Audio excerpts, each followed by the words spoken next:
Bismillahirrahmanirrahim. Assalamualaikum warahmatullahi wabarakatuh. Alhamdulillahirabbil alamin. Wassalatu wassalamu ala asyrofil anbiya'i wal mursalin wa ala alihi wa ashabihi wa man wala. Pertama-tama mari kita mengucapkan syukur kepada Allah Ta'ala yang mana sudah memberikan kita banyak-banyak kenikmatan yang kita tidak akan sanggup untuk menghitungnya. Terutama yaitu nikmat pada pagi hari ini kita dapat berkumpul bersama-sama pada waktu ini. Yang kedua, salam semoga senantiasa tercurah kepada Nabi Muhammad Sallallahu Alaihi Wasallam yang insya Allah nanti atas izin Allah kita nantikan syafaatnya di yaumul akhir. Pada pagi ini insya Allah kita akan bahas buku surat terbuka untuk para istri, yaitu karangan Ummu Ihsan dan Abu Ihsan Al-Asani yang akan disampaikan oleh Ustaz Muhammad Taufik Tadi. Namun sebelum kajian dimulai, izinkan kami menyampaikan pada tertib pada acara ini. Yang pertama, marilah bersama-sama kita luruskannya semata menghadapi Allah Ta'ala. Yang kedua, menjaga adab dalam menuntut ilmu. Yang ketiga, nanti di akhir kajian akan ada broadcast bagi peserta yang dipilih secara random oleh panitia. Baik, untuk selanjutnya kami persilakan kepada Ustaz Muhammad Taufik Badi untuk memulai kajian pada pagi hari ini. Tafadhol Ustaz.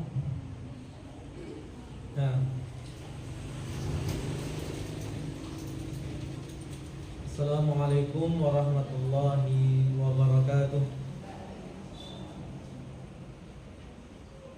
Bismillahirrahmanirrahim. Alhamdulillahi rabbil alamin. Wassalatu wassalamu ala asyrafil anbiya'i wal mursalin Nabiyina Muhammadin wa ala alihi wa sahbihi ajma'in. Amma ba'du. Kaum muslimah secara khusus rahimakumullah, alhamdulillah, tadi sudah diingatkan untuk kita bersyukur terhadap nikmat-nikmat Allah Subhanahu wa taala yang diberikan kepada kita. Memang kita perlu selalu diingatkan karena memang manusia tempatnya apa? Lupa dan alpa. Maka jangan pernah bosan orang selalu diingatkan, diperingatkan, karena ini tanda kita mendapatkan kebaikan insya Allah. Salawat dan salam malah selalu juga kita haturkan kepada beliau panutan teladan kita Rasulullah Muhammad Sallallahu alaihi wa ala alihi wasallam. Melanjutkan bahasan kita masuk pada poin berikutnya yang disebutkan oleh penulis hafizahumullah, rumah tangga adalah amanah. Nah, ini yang kadang dilupakan para suami maupun para istri. Artinya amanah apa? Tanggung jawab. Artinya tanggung jawab apa? Kita akan dituntut untuk mempertanggungjawabkannya. Jadi rumah tangga yang kita jalani tidak selesai begitu saja dengan apa? Kita mati, kita berpisah. Tapi nanti di akhirat kita akan dimintai tanggung jawab. Ini yang kadang dilupakan oleh suami maupun istri. Sehingga semestinya orang yang akan memberikan LPG, laporan pertanggungjawaban, harus menyiapkan sebaik-baiknya agar pertanggungjawabannya apa? Bisa diterima, sehingga berbuah surga. Dan apabila pertanggungjawabannya tertolak, bisa jadi menjadi sebab orang masuk neraka. Waliyadzubillah. Kita baca apa yang disampaikan oleh penulis hafizahumullah. Istri yang mulia, di satu sisi rumah tangga itu nikmat, sebagaimana sudah dibahas sebelumnya. Namun di sisi lain rumah tangga itu amanah serta tanggung jawab yang harus dipikul dengan sebaiknya. Sebaik-baiknya. Rumah tangga merupakan amanah yang tidak boleh dilakukan serampangan, sembarangan, dan semaunya. Ini yang kita singgung di awal. Sebagian rumah tangga, banyak rumah tangga dijalankan dengan apa? Bondo nekat. Terus pokoknya anggar melaku. Kita harus selalu ingat, tanggung jawab ini pasti ditanyakan oleh Allah kelak di akhirat.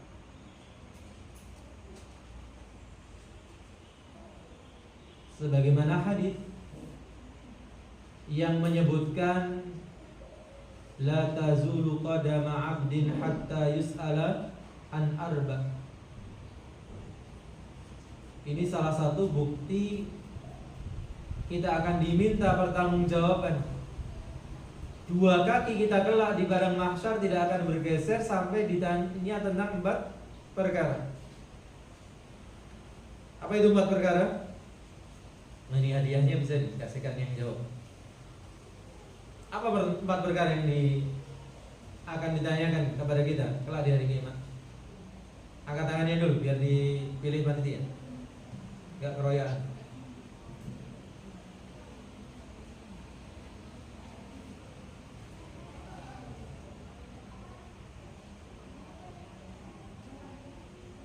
Angkat tangan dulu. Iya. Sudah dipilih? Silakan jawab. 1. Sholat 5 waktu. 2. Puasa di bulan Ramadan. Tuh, ini hadis yang mana?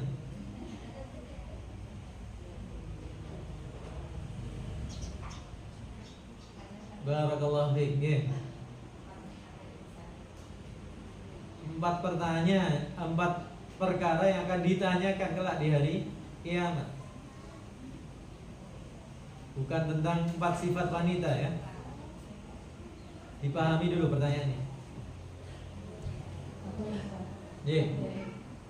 Yang lain? Atau yang sama? Umurnya untuk apa dia bergunakan? Yang pertama umur, kedua badannya untuk apa dia bergunakan? tentang badannya. Apa lagi?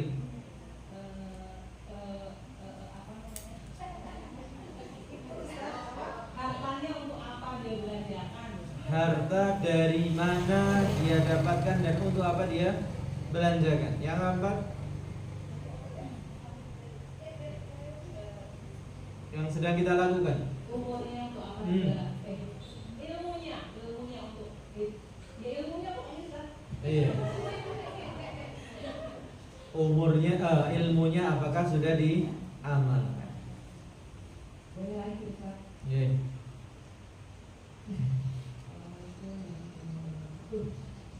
Sudah kan? Sudah dijawab ya. Jadi ini bukti bahwa kita akan ditanya. Termasuk apa? Rumah tangga kita juga akan ditanyakan. Maka kita harus bersiap menjawab pertanyaan tersebut. Makanya kita juga diingatkan di sini.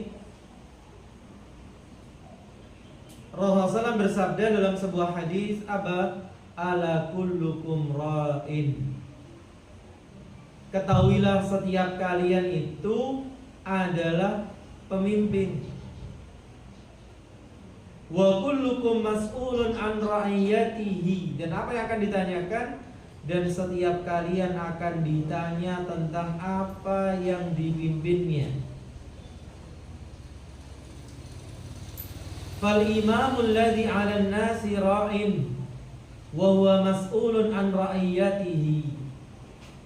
Dimulai dari siapa?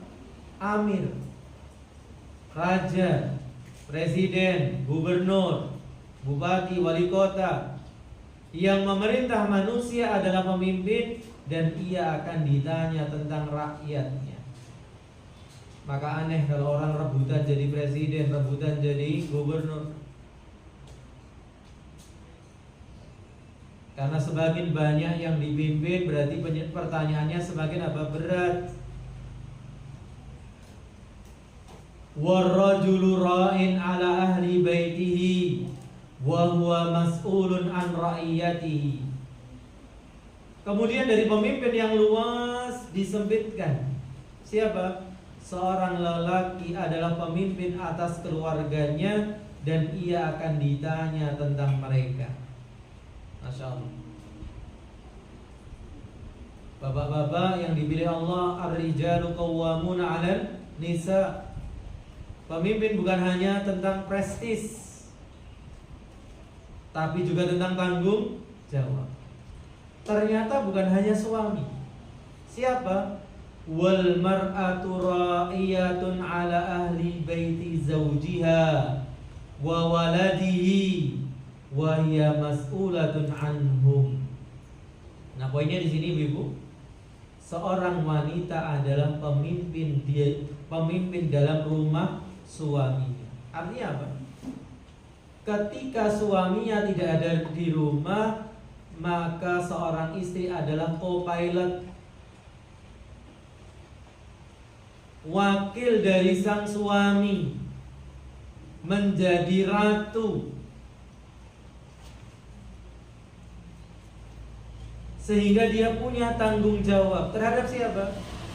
Rumah suaminya. Dan di sini dalam terjemahannya ada yang kurang. Apa? Wa waladihi, dan anak dari suaminya.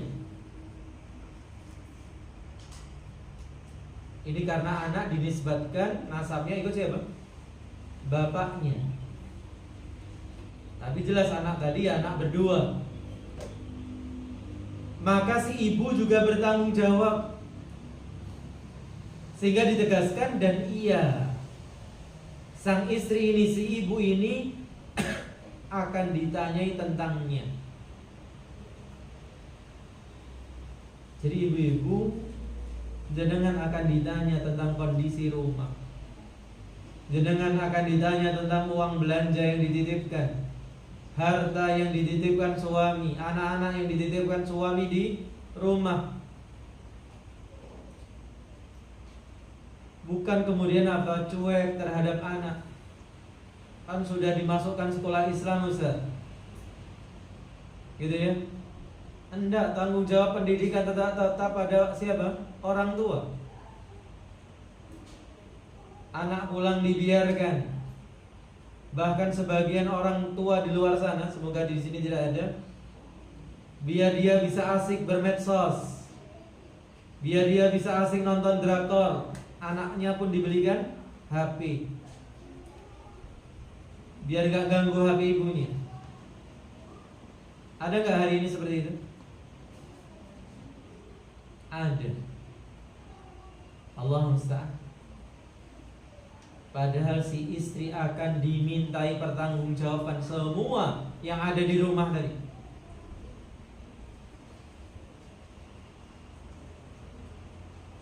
Jadi jangan dikira apa, pemimpin kan suami, Ustaz.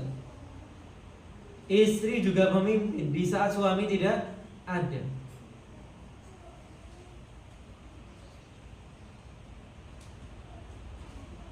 Maka dia bertanggung jawab terhadap apa? Rumah suaminya. Dia bertanggung jawab terhadap anak-anak suaminya. Termasuk kemudian bahkan siapa? Wa abdur rajuli ra'in ala mali sayyidihi wa huwa mas'ulun anhum. Seorang budak adalah pemimpin pada harta tuannya. Budak saja juga dianggap pemimpin terhadap amanah harta yang dititipkan, dan ia akan ditanya tentangnya. Sehingga ditegaskan kembali. Ini menunjukkan pentingnya perkara ini. Sudah ditegaskan di awal, ditegaskan kembali di akhir.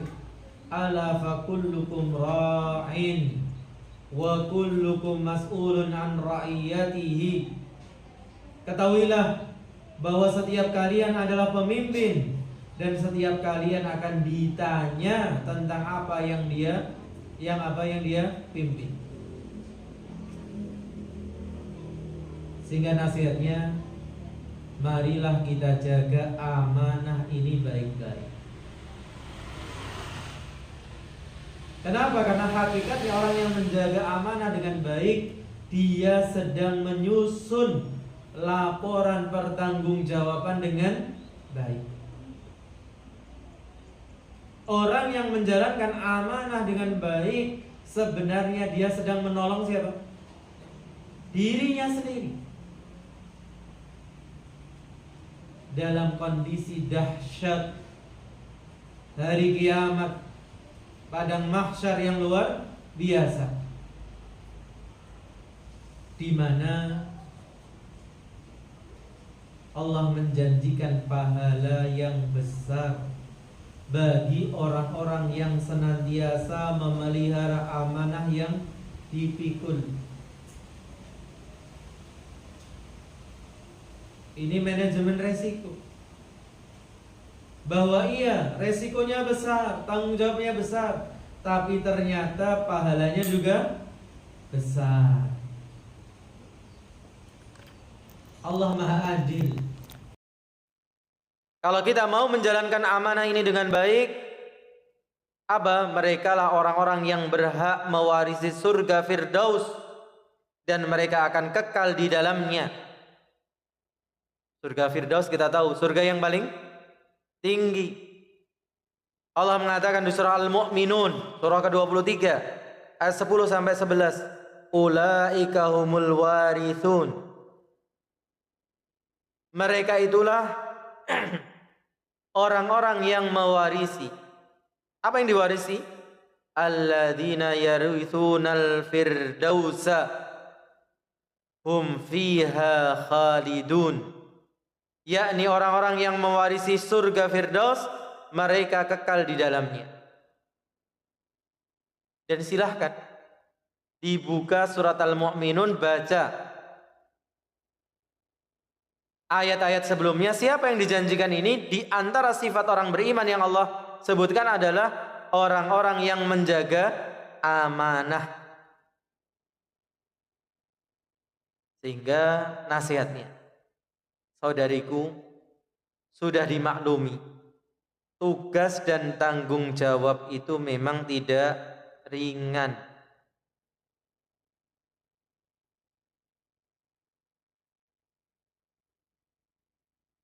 Apa buktinya? Siapa hafal ayatnya? Kalau amanah itu pernah ditawarkan kepada siapa?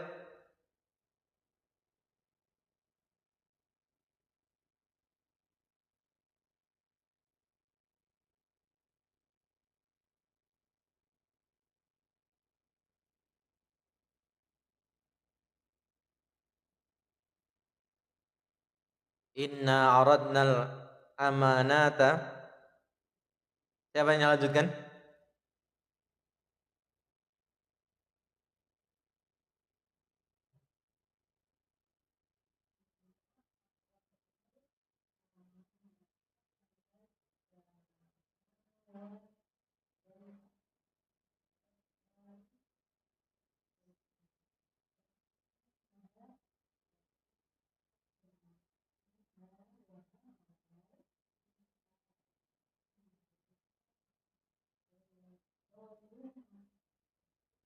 Zaluman jahula.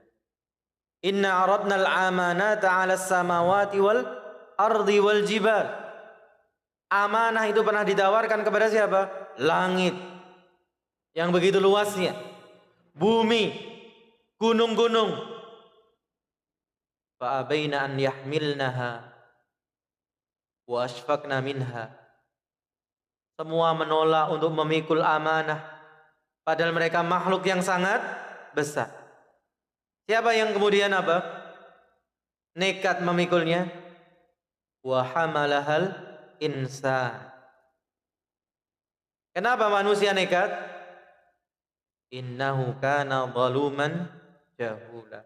Karena manusia itu zalim dan jahil. Maka jangan sampai kita membiarkan diri kita zalim dan jahil. Mari kita bangun rumah tangga di atas ilmu, kecerdasan, keadilan, supaya meringankan kita dalam memikul apa? Amanah. Melaksanakan tanggung jawab ini tak semudah membalikkan telapak tangan. Ujian dan rintangan bisa muncul silih berganti. Kadang rumah tangga yang kelihatan harmonis, tenang, tiba-tiba ada masalah besar. Karena dikatakan apa? Calm before the storm, ya. Iya. Angin tenang sebelum badai datang. Oh, berarti kalau rumah tangga tenang-tenang saja malah waspada, Ustaz. Ya dilihat makanya, tenangnya kenapa? Tenangnya karena neng-nengan. Iya. Saling mendiamkan, nggak ada komunikasi, ya ini bisa datang badai.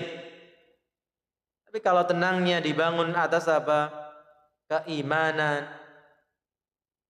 saling melaksanakan tanggung jawab, ya semoga masalah pun akan menguatkan rumah tangga. Rasa letih dan bosan kadang datang mendera. Sebagian kadang mengatakan tentang rumah tangganya apa? Sudah capek. Dan setan pasti akan terus membuat makar dan tipu daya untuk mematahkan semangat kita. Seperti hadis yang kita baca di awal. Siapa yang paling dianggap sukses menggoda manusia? Yang bisa memecah belah rumah tangga. Apalagi tabiat dasar manusia adalah memang suka apa? Berkeluh kesah. Apalagi kita hidup di zaman medsos. Lihat sebagian istri, lihat sebagian suami, isi hatinya semua dipamerkan di mana? Medsos. Ada nggak ibu-ibu? Ada. Kalau dulu isi hati hanya disimpan di mana? Di hari.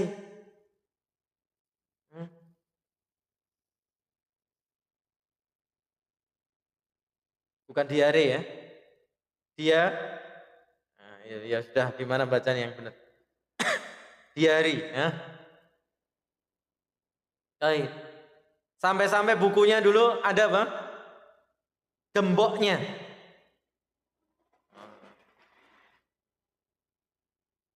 Kelihatan umurnya ya.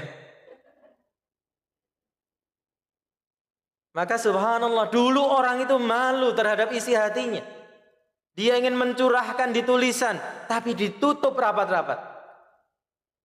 Subhanallah, hari ini orang gak malu menceritakan isi rumah tangganya. Dibaca ribuan jutaan orang. Allah musta'an. Maka ini tantangan berarti semakin apa? Besar. Allah berfirman, innal insana khuliqa halu'a. Apa itu halu'a? Disebutkan dalam dua ayat berikutnya. Idza massahul syarru jazu'a wa idza massahul khairu manu'a. Kalau dapat kesusahan, terkaget-kaget, flying victim, merasa orang paling susah sedunia. Tapi kalau lagi seneng, pelit, yang rugi woro-woro gitu ya. Wah, ini barang-barang naik, wah apa mahal, untung jadi sedikit. Kalau lagi badai akeh, nggak pernah cerita gitu ya. Subhanallah. Ya memang begitu cetakannya manusia. Namun berusahalah menjauhi sifat ini sebisa mungkin. Sering kita singgung, diturunkannya syariat untuk merubah watak. Jadi kalau orang boleh menyerah dengan wataknya, nggak perlu turun syariat. Oh, saya orangnya kusro kok. Apa kusro itu? Kasar, ceroboh, dan sebagainya. Gawan bayi saya begini. Ya sudah, nggak perlu ada syariat, nggak perlu ada sabar, nggak perlu ada akhlak mulia. Makanya akhlak itu ada yang apa? Tabi'i, bakat, dan ada yang kasbi, diusahakan. Di sisi yang lain kenapa? Ingatlah, keluh kesah hanya akan mendatangkan kerugian. Memangnya kalau sudah pasang status, lagi sedih,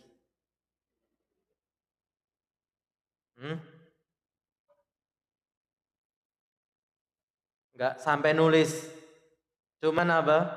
Kata Ustadz Firanda, hati terbelah. Ada apa Yang diharapkan kan itu ya. Apa yang kita dapatkan dari itu? Mungkin perhatian. Iya lagi dapat ujian. Ternyata temannya apa? Podo Jebule ya podo wae. Orang lain itu juga akan dicoba. Itu kalau kawan kita. Kalau lawan kita, kapokmu, syukur. Terus dapat apa dengan kita berkeluh kesah? Gak dapat apa-apa. Kawan yang kadang gak bisa membantu, ya akhirnya malah sedih. Orang yang gak senang, wah tambah guyang-guyang. Maka mengeluh itu bukan solusi. Sebab sekecil apapun, apalagi Masya Allah, beliau memberikan gambaran luar biasa. Sebab sekecil apapun tugas dan tanggung jawab, apabila disikapi dengan keluh kesah, amarah dan tidak ikhlas, apa hasilnya? Niscaya tugas yang ringan itu akan berubah menjadi beban yang sangat berat.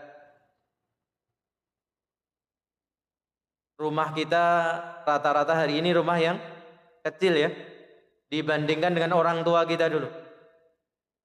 Latare, halamannya, itu ya tanamannya, rumahnya yo gede.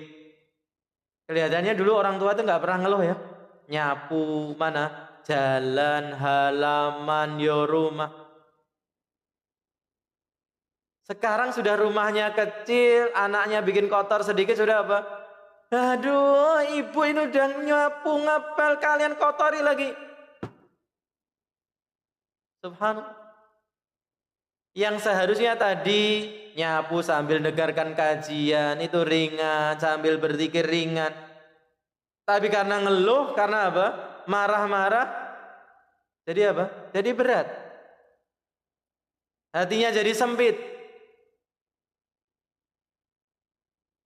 Lebih rugi lagi jika hati tidak ikhlas melaksanakan. Apalagi kalau hidup gak ada orientasinya. Nyapu, masak, umbah-umbah, korah-korah, apa ibu-ibu? Hanya dilakukan ya rutinitas. Gak pernah ada perasaan cari pahala.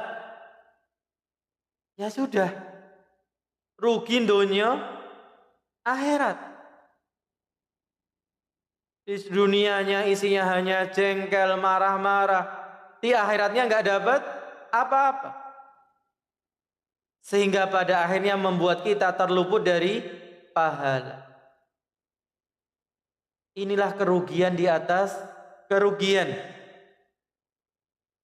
Sebab di dunia kita selalu merasa terbebani, sedangkan di akhirat kita melihat ternyata tidak ada catatan pahala di sisi Allah atas apa yang telah kita kerjakan. Allahumma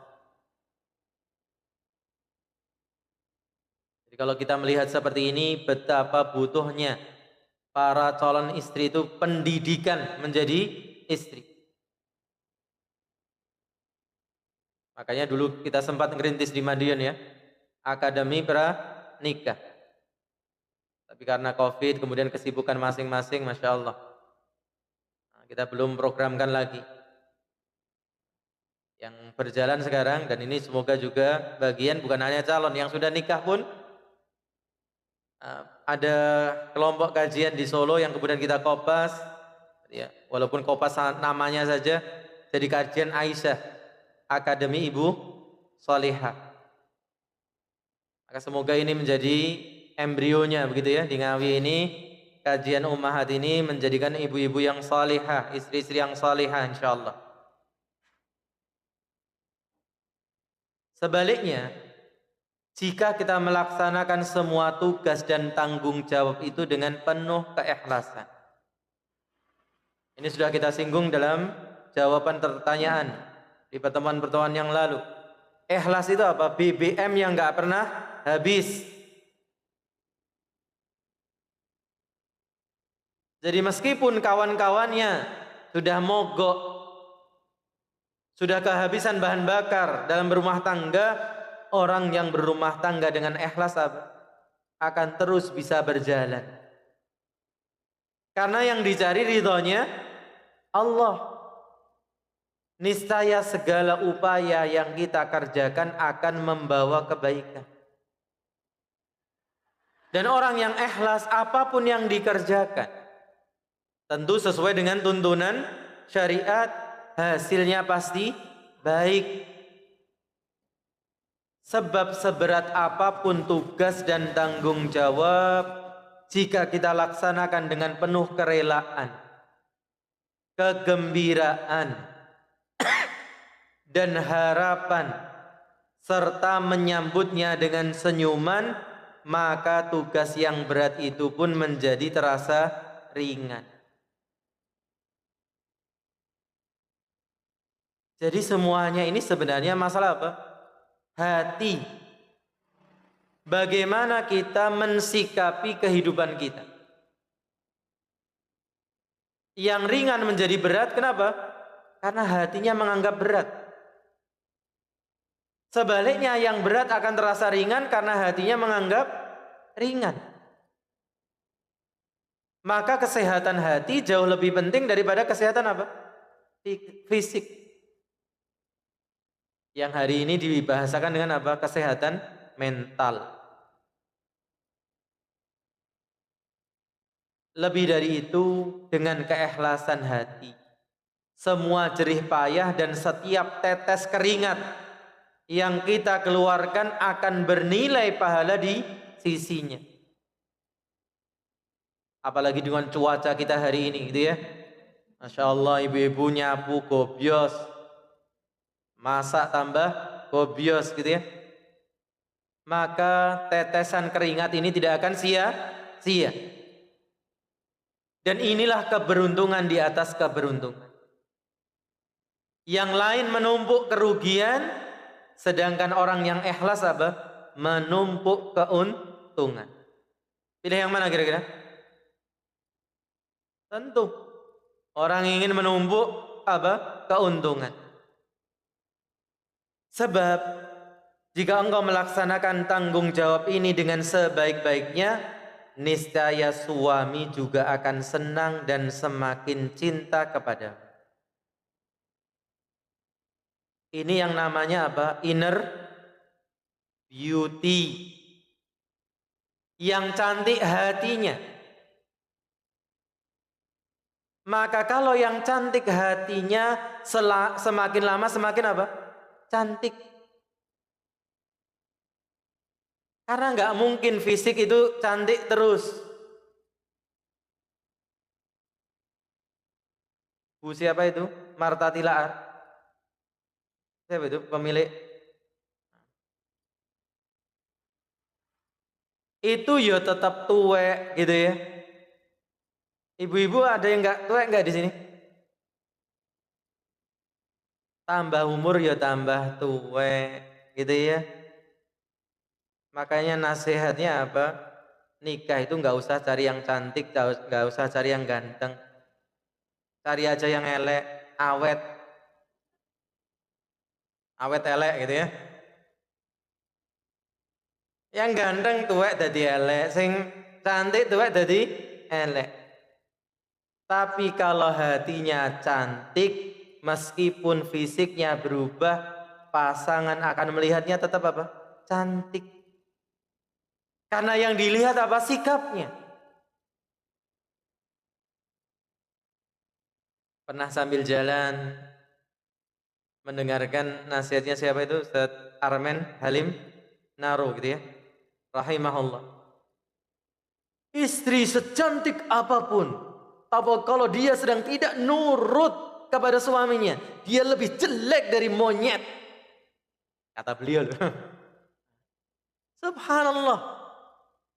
Istri perawatan, skincare, keluar masuk salon, masya Allah, kulitnya apa? Kinyis-kinyis glowing. Tapi sama suami bantah. Suami lihatnya apa? Oh, ayu pembantuku.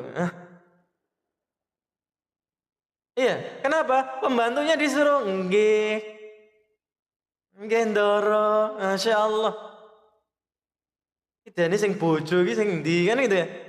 Bahaya kan? Memang istrinya kelihatan cantik. Tapi semua hilang karena tidak punya apa tadi? Inner beauty. Subhanallah. Maka jaga keikhlasannya ibu-ibu. Jaga orientasi hidupnya untuk apa? Kita berumah tangga. Itu yang akan mengekalkan apa? Rumah tangga kita. Suami akan semakin cinta. Insya Allah hati suami itu tidak dari batu, tidak dari besi. Yang dia kalau melihat kebaikan akan luluh. Pun demikian siapa? Demikian juga anak-anak. Mereka akan semakin menyayangimu. Apalagi anak sekarang. Cuman dimarah-marahi terus. Disalah-salahke terus. Mereka punya teman di luar, punya media sosial. Sehingga banyak kita membaca kasus apa? Anak melarikan diri dari rumah, hilang dari rumah. Kalau kita dulu, siapa kenalannya? Gitu ya. Paling orang tua, ya diseneni, manut kan gitu ya. Anak sekarang, kita terlalu keras lari. Maka kita harus tahu kapan bersikap keras, tegas. Dan kapan seharusnya kita bersikap apa? Lembut. Tentu semua itu akan menghadirkan kebahagiaan bagimu di dunia. Dan kalau suami semakin sayang, anak-anak semakin sayang, gimana ibu-ibu? Baiti jannati. Rumah ibarat surga, betah di rumah. Betah ngobrol dengan suami, betah ngobrol dengan anak-anak. Enggak nyekrol apa? IG terus, enggak buka Shopee terus. Karena ngomong dengan suami enggak enak, ngomong dengan anak-anak enggak enak. Pelampiasannya happy. Allahumma musta'an. Adapun di akhirat, engkau akan mendapat keberuntungan yang jauh lebih besar. Karena Allah akan membalas segala usahamu tersebut dengan balasan yang terbaik, yaitu surga yang luas. Yang luasnya apa? Seluas langit dan bumi. Jadi kalau kita di dunia rumahnya RSSSSS, rumah sangat sempit, selonjor saja sangat sulit. Maka nggak usah kecil hati. Siapkan rumah di mana? Di surga. Ini orang yang cerdas. Karena dunia nggak ngapain luas-luas, nggak akan kita tinggal. Ngapain di dunia luas-luas? Nyapune kesel, gitu ya. Saya pernah ngontrak, rumahnya 2 lantai, kesel munggah medun. Padahal kelihatannya, wah rumah gede 2 lantai itu kan keren ya. Ternyata ketika menjalani itu berat. Di akhirat gak usah nyapu, gak usah ngepel, kan gitu ya. Maka orang yang cerdas itu orientasinya akhirat. Mungkin sebagian ibu-ibu akan tanya, wah akhirat kan buat bapak-bapak atau Ustaz, yang diceritakan bidadari terus. Lanjenengan akan menjadi ratunya bidadari. Istri yang salihah akan mengalahkan kecantikannya siapa? Bidadari. Ibu-ibu sekarang habiskan skincare, masuk ke salon untuk apa sih? Untuk jadi cantik. Dan jenengan akan menjadi amat sangat cantik di mana? Di akhirat. Dengan syarat jadi istri yang salihah. Cantiknya mengalahkan siapa? Bahkan bidadari. Yang digambarkan kecantikannya luar biasa. Yang betisnya saja kalau tersingkap bisa menyinari apa? Bumi dan seisinya. Subhanallah. Silau Ustaz, iya. Bukan hanya glowing. Itu baru betisnya. Gitu ya. Tapi semua itu akan dikalahkan oleh siapa? Seorang sosok istri solihah. Yang mungkin di dunia apa? Gak sempat ke salon. Karena duitnya belum ada. Yang di dunia mungkin cuman apa? Skincare murah. Karena duitnya tidak ada. Tapi ketika dia punya kecantikan dari dalam, maka dia akan menjadi wanita tercantik di mana? Di surga. Ya Allah, anugerahkan kekuatan dan kemudahan kepada kami. Ini khususnya beliau berbicara sebagai seorang istri, berbicara mewakili para istri untuk memelihara dan melaksanakan amanahmu ini. Allahumma amin. Dan masukkanlah kami ke dalam golongan orang-orang yang beruntung. Allahumma amin.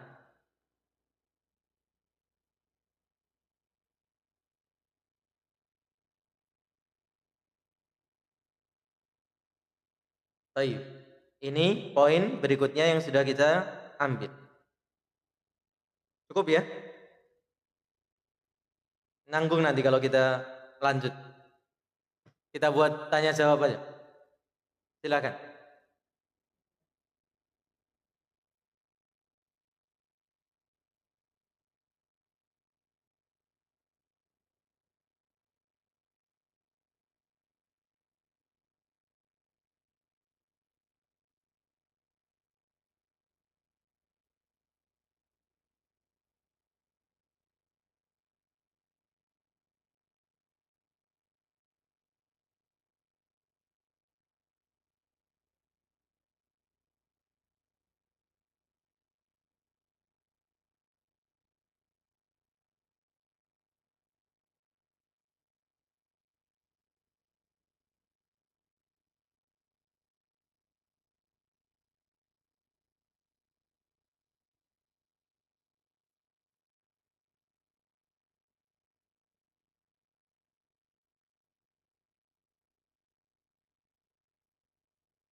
Kalau tidak didampingi mahram,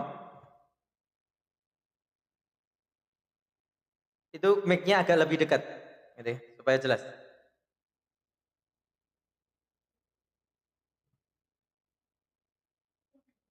Oh, sudah didekatkan. Oke. Volumenya berarti mungkin. Oke.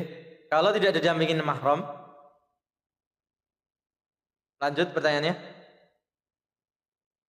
Saya tadi cuma dengar sampai situ. Kalau tidak didampingi mahram,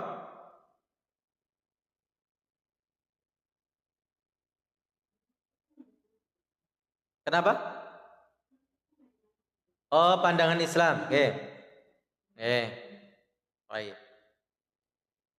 Yang pertama, kita hidup ini diajari menyusun skala prioritas. Gitu ya.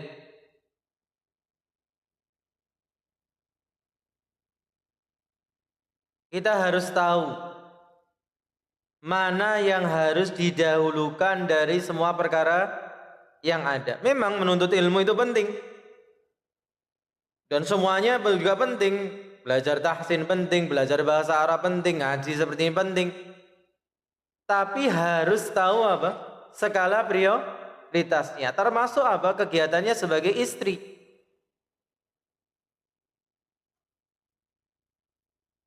Makanya apa? Ustadz Yazid itu termasuk yang keras mengkritik istri yang setiap hari keluar rumah untuk ngaji. Harus bisa mengatur waktunya. Karena tetap suami itu seneng kalau istri itu di rumah. Meskipun ketika di rumah ya cuman apa? Masing-masing kegiatan, ya enggak ngobrol. Itu fitrahnya laki-laki, nggih bapak-bapak yang hadirin. Ono istrinya itu ayem hatinya. Dan berbahagialah kalau mendapati suami yang seperti itu. Lihat istrinya ada di rumah apa? Sudah ayem. Sehingga harus diatur. Kecuali misalnya apa? Istri yang LDRan. Sehingga suami mungkin hanya ada di rumah apa? Di akhir pekan. Atau ini yang disebutkan Ustadz Khalid dan yang lainnya. Atau istri yang dipoligami. Makanya ini manfaat poligami. Apa? Bisa fokus untuk dirinya sendiri ketika suami diurus istri yang lain.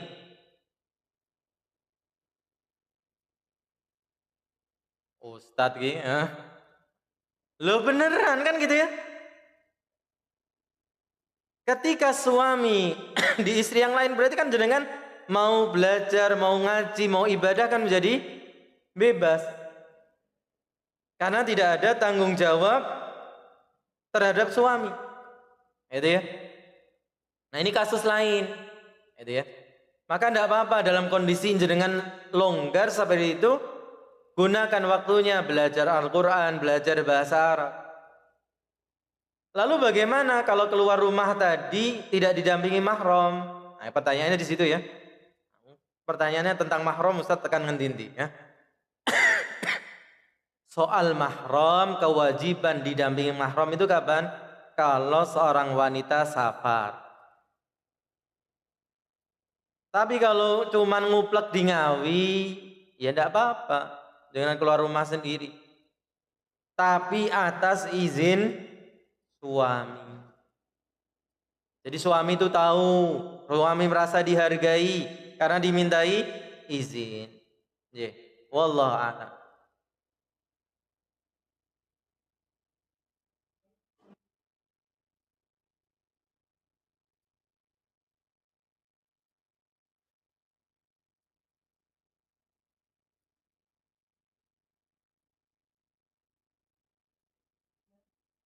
Satu dulu.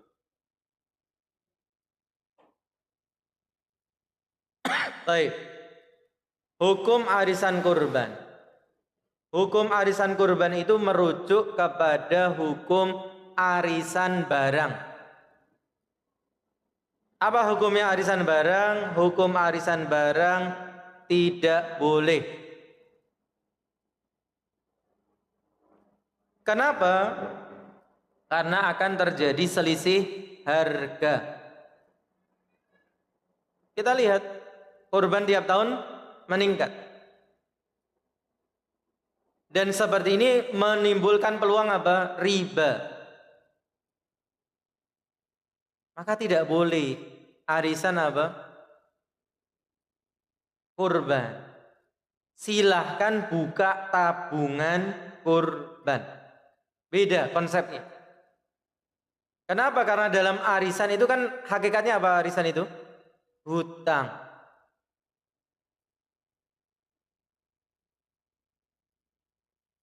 Maka nggak boleh arisan sembako, arisan ini nggak boleh. Nabung boleh. Tapi kalau arisan apa? Barang tidak boleh. Silahkan cek penjelasan lebih rinci. Siapa? Cari di YouTube dan sebagainya. Ustadz Ami. Hukum arisan barang. Ustadz Ami. Ya, itu dijelaskan lebih rinci lagi.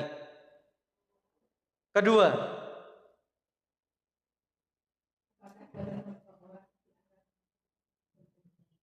Apa?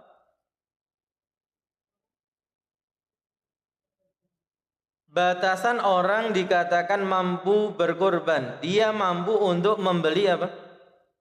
Hewan kurban. Atau kalau apa? Itu hewan peliharaannya lebih dari kebutuhannya. Maka dikatakan apa? Mampu. Allah Allah.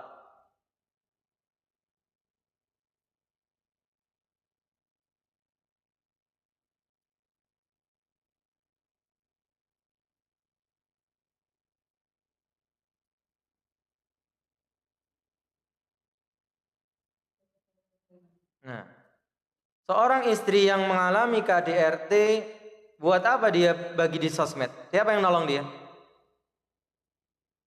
Dia seharusnya datang ke kantor polisi, gitu ya. Datang kepada orang yang dianggap bisa menolongnya. Tapi kalau dia bagikan ke sosmed, tadi ada yang ingin bantu tapi nggak bisa bantu jadi sedih. Ada yang nggak suka malah apa? Tertawa. Itu ya. Makanya ketika Al-Imam An-Nawawi menyebutkan pengecualian tentang ghibah. Ghibah itu haram, dosa besar, dikecualikan apa? Ada 6. Salah satunya orang yang minta tolong ketika terdolimi. Orang terdolimi kan harus menceritakan orang yang mendolimi dia. Ghibah enggak? Ghibah. Oh saya dipukuli. Saya enggak jadi cerita. Ini saya buka aib orang. Ya enggak, ceritakan. Tapi kepada orang yang tepat, yang bisa memberi solusi. Kalau curhat di medsos itu berarti curhat kepada semua orang. Yang bisa ngasih solusi maupun yang tidak. Jadi nggak bisa medsos apa dijadikan tempat kita untuk mencari apa pertolongan.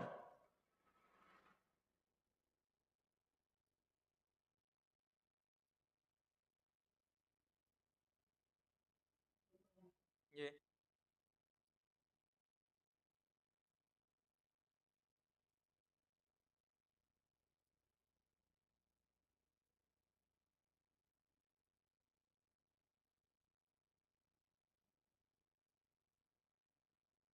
Nah,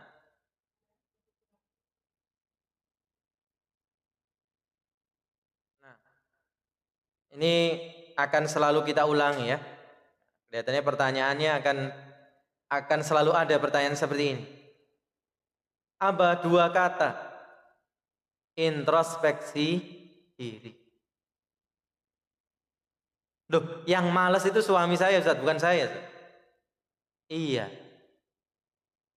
Kita diuji dengan anak, kita diuji dengan suami, kita diuji orang tua, kita diuji dengan teman, dengan tetangga. Hakikatnya apa? Cobaan, musibah. Wa ma asabakum min musibatin fabima kasabat aidikum, dan tidak menimpa kalian dari satu musibah pun kecuali ulah tangan kalian. Cara paling simpel, cara paling mudah menyelesaikan masalah itu apa? Introspeksi diri. Masalah yang datang pada diri kita karena dosa-dosa kita. Ini cara paling mudah kita menyelesaikan masalah. Loh, saya ini sudah ngaji, loh, sudah berusaha ibadah. Ya itulah, mari kita introspeksi. Gimana? Ya mungkin dulu waktu masih remaja, masih muda, mungkin ada salah omong kepada orang tua. Sekarang Allah sedang mengingatkan. Maka yang ada orang tuanya segera minta maaf. Entah kita masih ingat salah apa ataupun tidak salah, atau merasa tidak salah. Pasti kita pernah berbuat salah, minta maaf kepada orang tuanya.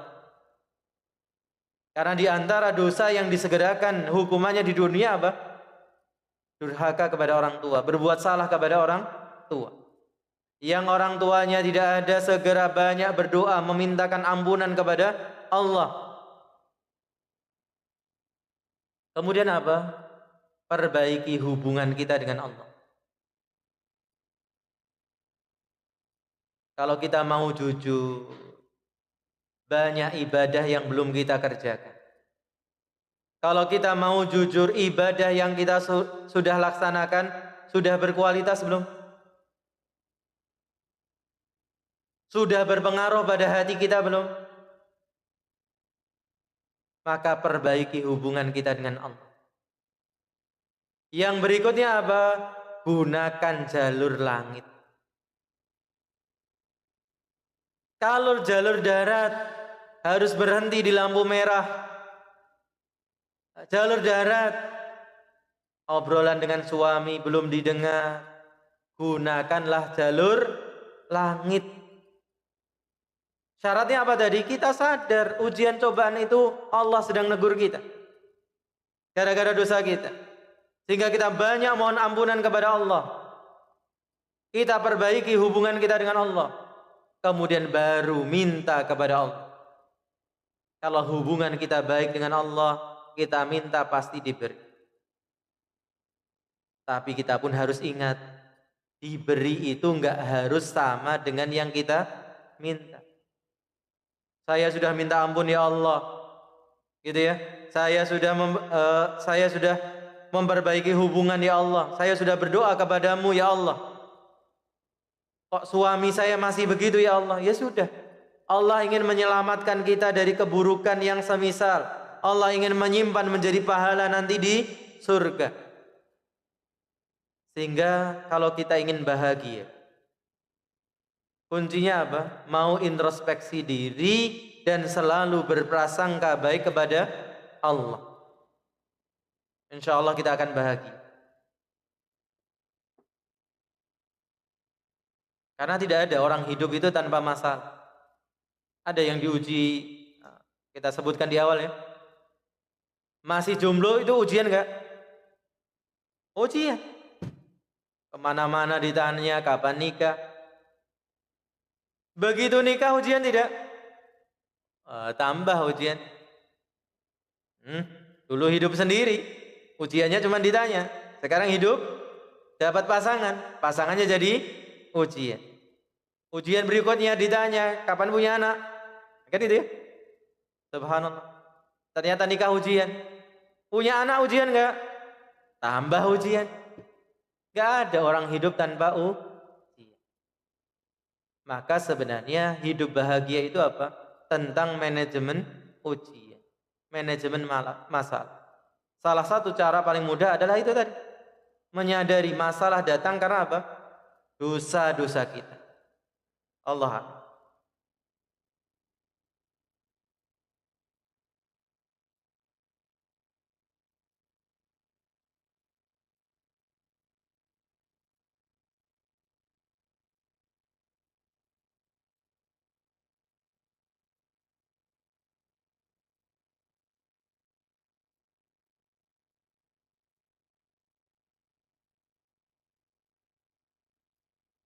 Nasihatnya sama dengan sebelumnya. Gitu ya. Apa? Lagi-lagi sama. Masalah datang karena dosa-dosa kita. Ingat, dulu waktu remaja jenengan gimana? Oh, saya dari remaja alhamdulillah Ustaz sudah menutup aurat. Alhamdulillah. Coba cek dosa yang lain. Minta ampunan kepada Allah, perbaiki hubungan dengan Allah, berdoa kepada Allah. Dan bagian dari introspeksi diri apa? Oh, anak kok bisa tahu tren, kenapa?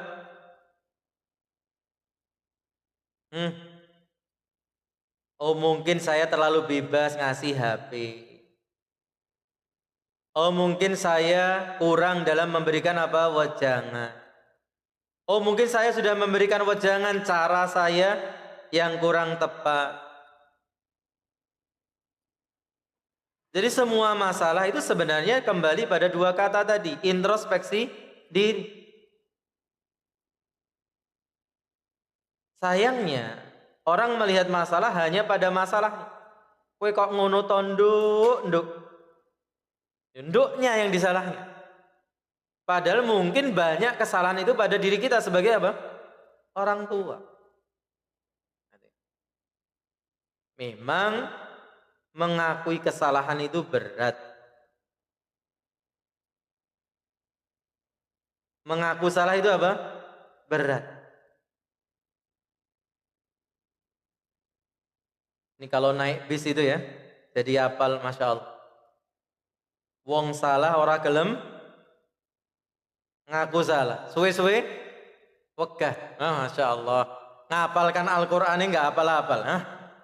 Numpak bis sekali, turun wis hafal.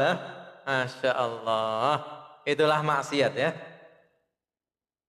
Maka subhanallah, yang berat itu apa? Mengaku salah. Apalagi kita sebagai orang tua, kadang egonya sebagai orang tua itu berat. Maka kalau kita ingin menyelesaikan masalah apa? Mudahlah mengaku salah. Karena dari salah itu kita akan belajar. Kita akan memperbaiki diri. Wallah. Yeah.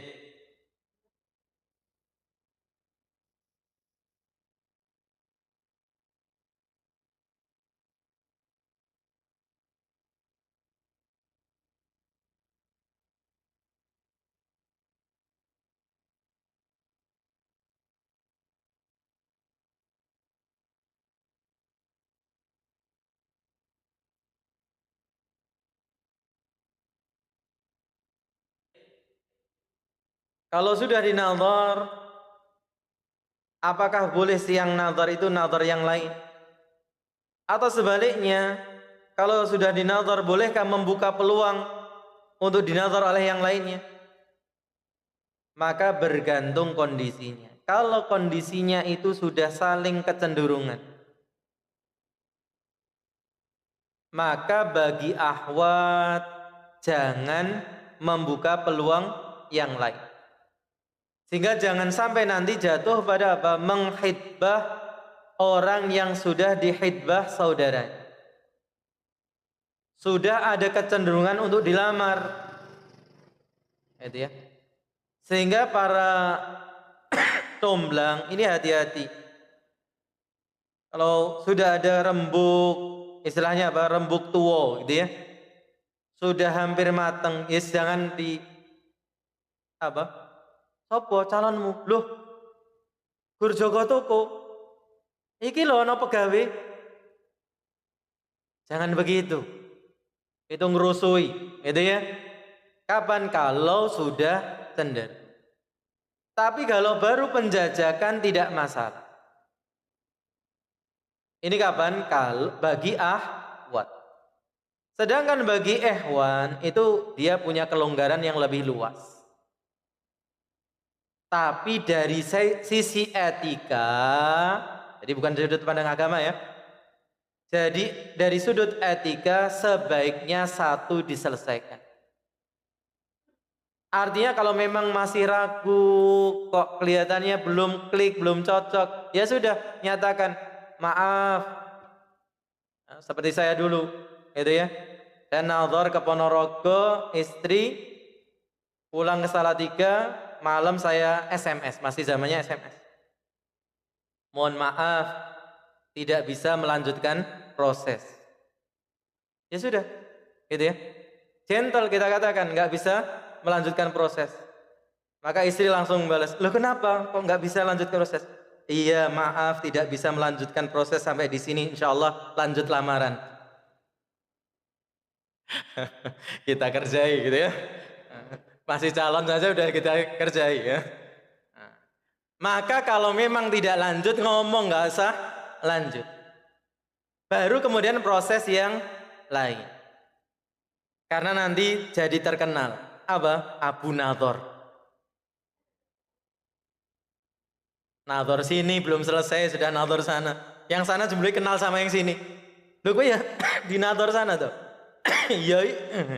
Akhirnya jadi terkenal. Dan ada oknum-oknum seperti itu gitu ya. Nah, terkenal sebagai Abu Nadhor. Allah a'lam.